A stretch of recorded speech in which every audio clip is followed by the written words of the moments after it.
भूतिया गांव, एक सच्ची घटना। नमस्कार दोस्तों, स्वागत है आपका आरजे हॉरर स्टोरी चैनल में।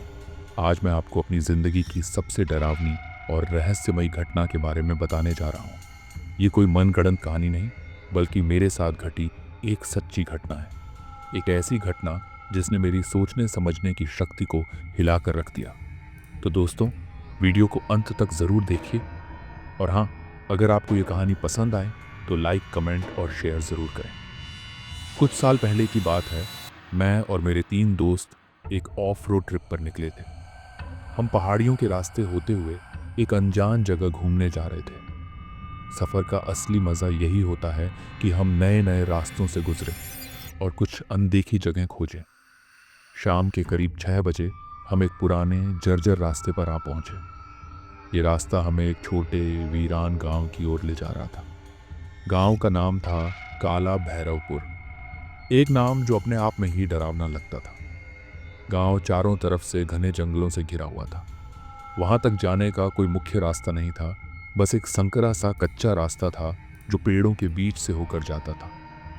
हमने गांव के कुछ पुराने लोगों से रास्ते के बारे में पूछा तो उन्होंने हमें वहां न जाने की सलाह दी। एक बूढ़े आदमी ने खास तौर पर कहा, रात होने से पहले यहां से चले जाओ, वरना लौट नहीं पाओगे। हमने उनकी बात को मजाक में लिया और आगे बढ़ गए, लेकिन हमें क्या पता था कि वे हमारी सबसे बड़ी भूल थी। जैसे ही हम गांव के अंदर पहुंचे, एक अजीब सी ठंडक महसूस हुई। घड़ी रात के 8 बजा रही थी, लेकिन गांव में कहीं भी रोशनी नहीं थी। हर घर बंद पड़ा था, जैसे वहां कोई रहता ही नहीं हो। अचानक हमें एक पुराना शिव मंदिर दिखाई दिया। मंदिर की दीवारों पर गहरे लाल रंग के निशान थे जो खून जैसे लग रहे थे। मंदिर के बाहर एक टूटा हुआ त्रिशूल पड़ा था। मेरे दोस्त रोहित ने मजाक में कहा, लगता है यहाँ के लोग किसी अजीब तरह की पूजा करते होंगे। लेकिन मुझे ये सब कुछ अजीब लग रहा था। मैंने धीरे धीरे मंदिर के अंदर झांका तो वहाँ एक पुराना दिया जल रहा था, लेकिन वहाँ कोई नहीं था। फिर भी दिया जल कैसे रहा था? तभी अचानक मंदिर के अंदर से किसी औरत की हंसी सुनाई दी। हम सब घबरा गए और तुरंत मंदिर से बाहर निकल आए। गांव पूरी तरह वीरान था, लेकिन ऐसा लग रहा था कि कोई हमें देख रहा है। हम तेजी से अपनी गाड़ी की तरफ बढ़ने लगे, लेकिन जैसे ही हमने अपनी गाड़ी का दरवाज़ा खोला, एक अजीब बात हुई। गाड़ी के शीशों पर हाथ के लाल निशान बने हुए थे। हमने ये निशान पहले नहीं देखे थे। हम सब डर के मारे इधर उधर देखने लगे। तभी गांव के आखिरी घर से एक बूढ़ी औरत बाहर निकली। उसके चेहरे पर अजीब सा डरावना भाव था। उसने हमसे बस एक ही सवाल पूछा, क्या तुमने मंदिर के अंदर झांका? हम सब एक दूसरे को देखने लगे।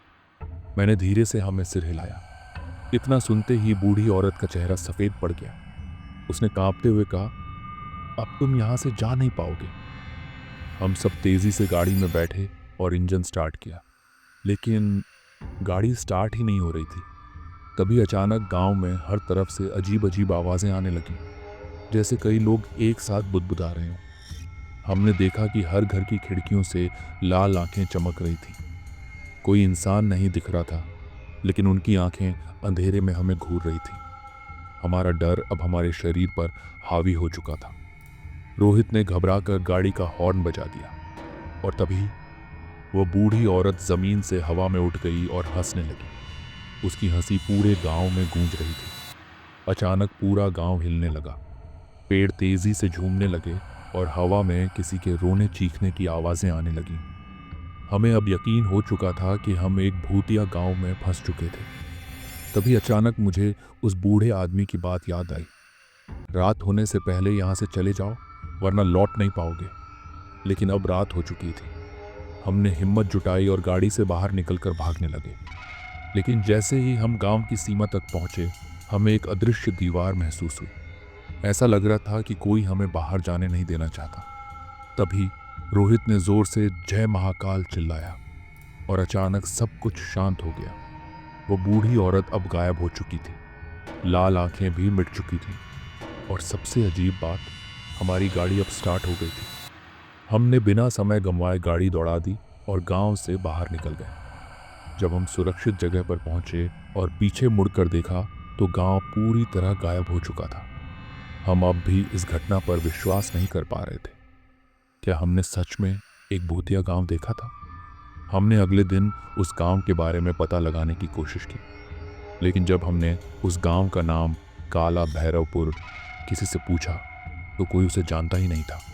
गूगल मैप्स पर भी उस जगह का कोई निशान नहीं था। तो फिर वह गांव कौन सा था? क्या हम एक दूसरी दुनिया में चले गए थे? आज भी जब मैं इस घटना को याद करता हूँ तो मेरे रोंगटे खड़े हो जाते हैं। और इसीलिए जब भी किसी वीरान गांव या सुनसान रास्ते से गुजरता हूँ तो रात होने से पहले वहां से निकल जाता हूँ। क्या आप भी ऐसी किसी डरावनी जगह पर गए हैं?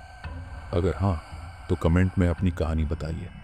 और हाँ, अगर ये कहानी पसंद आई हो तो लाइक, शेयर और सब्सक्राइब करना न भूलें, क्योंकि अगली बार जब आप किसी अनजान गांव में घूमेंगे तो शायद कोई आपकी भी निगरानी कर रहा हो।